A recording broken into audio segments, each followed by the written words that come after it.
Hey everyone! Today I had the honor of sitting down with Heidi Mirza, the author of Dismantling Race in Higher Education, a deep look into institutional racism, decolonizing education, and the lived experiences of ethnic minority academics. We're talking barriers in academia, personal background, and what inspired the book. So let's get into it. What personal or academic experiences motivated you to focus your career on race, gender, and education?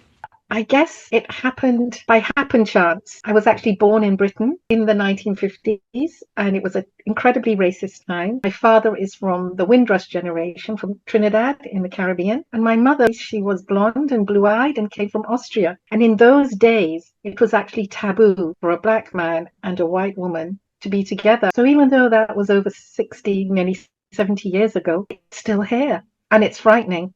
And so those early experiences combined with seeing the white privilege that my mother had when we moved to Trinidad. So I realized that color, gender, race, and class all come together. So I did my PhD on the experiences of Black girls in schools based on my experience there.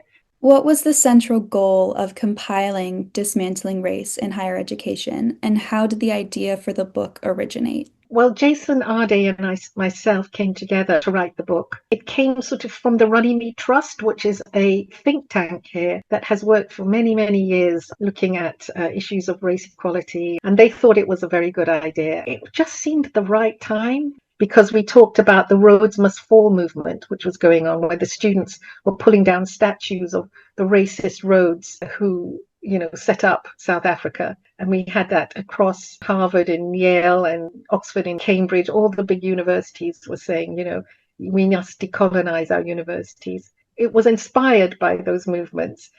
As a pioneer in Black British feminism and intersectionality studies, how has your perspective evolved over time within the academic space?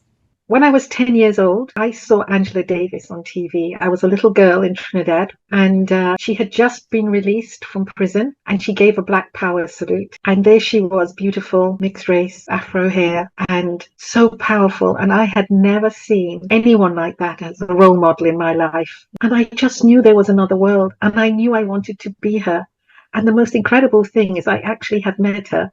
So I began very early to know that there was such a thing as Black feminism. And her book, Women, Race and Class, totally influenced my thesis, which then became the book Young, Female and Black that I wrote about my own school experience here in Britain.